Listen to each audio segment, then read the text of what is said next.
How's it going, everybody? Today we got a Kingdom Come Deliverance video. Now, I've been playing Kingdom Come Deliverance for a while now. In fact, one of my best videos on this channel was a glitch from Kingdom Come Deliverance.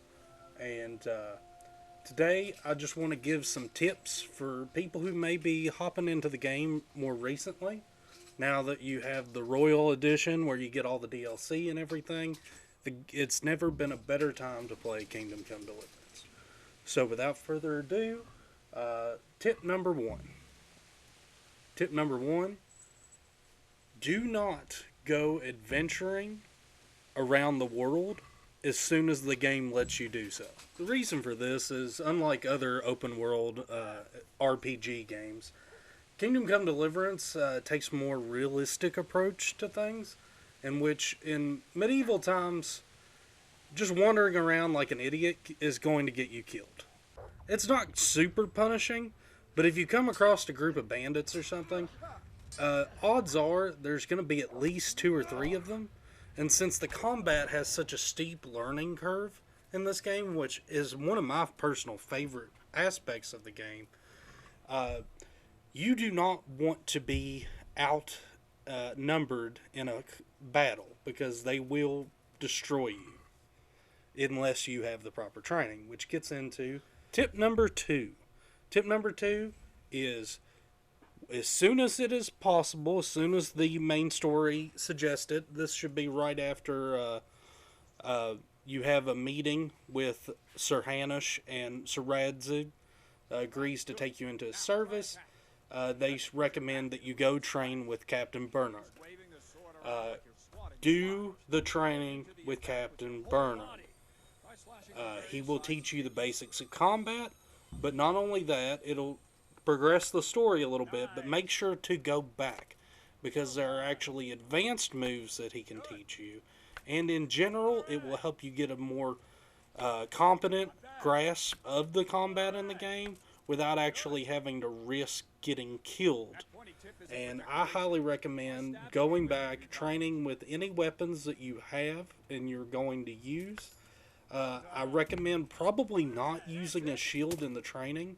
The shield's fine for when you're in actual combat, but you'll pretty much never be able to take Bernard down in training sessions as long as he has a shield, unless you've gotten really good at the combat. In fact, also make sure you do the master training with the weapons, because that will teach you how to counterattack.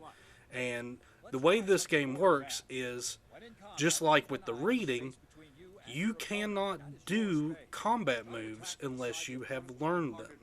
So you do not know how to fight as Henry until you actually learn from Captain Bernard how to fight. So tip number 2 is make sure you do the training with Bernard. Alright, tip number 3. And this is probably the most important tip I can give, because it's one that I find myself messing up on quite a lot playing the game. And if you're used to playing games like Skyrim or any other kind of open world game, you're used to walking around, gathering up a bunch of side quests, and then just doing the side quest whenever you get time or you just happen to be in the area. I want to stress this as much as I can. In Kingdom Come Deliverance, if you don't have the time or the patience to deal with a side quest in that area, to not leave that area until you've done that side quest, do not start the side quest. In Kingdom Come Deliverance, a lot of side quests have timed amount to finish the quest before you fail it.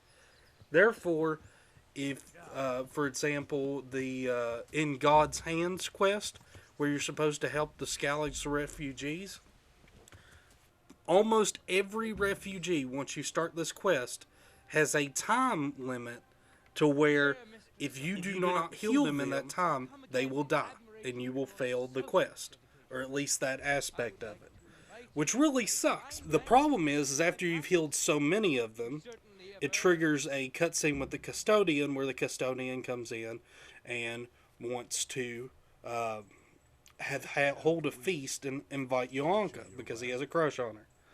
Now, What's weird is you can actually have a dialogue with the custodian to convince him to give Johanka the supplies before this cutscene, but regardless of that, he kind of acts like he doesn't know who you are at this cutscene.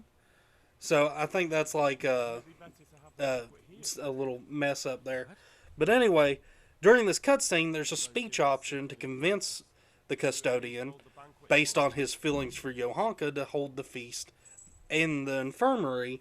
That way, all the Scouts refugees get some of the food. Now, I tried doing this multiple times, and while my base speech level wasn't higher than his, with my bonuses, I should have passed the speech check, but it wouldn't let me for some reason. I kept failing it, and I've never had this problem anywhere else. Anyway, so what I'm getting at is, if you're like me and you like passing all the speech checks so you can get all the stuff, kind of like a perfectionist when you're doing quests, you're going to start a lot of these quests, and there are going to be these speech check options to unlock additional stuff, and you're going to want to pass them, and then you're going to be faced with a situation where you can't get your speech up high enough, like I did. But if you don't heal the patients, then they're going to die, and you're going to fail the quest anyway. So you're basically forced to give up on the speech check to progress the story, fail the speech check, and get locked in jail for an entire day, which is way worse, or to have to deal with the fact that you just can't get as much out of the quest as you want. So this is by no means the only quest that is timed. A lot of the side quests are timed. So that's why I'm saying in this tip number 3, make sure when you accept a side quest, you have the time to do it. Actually go through and do the side quest. So that's it for tip number 3. And that's all we have today. So thank you for watching.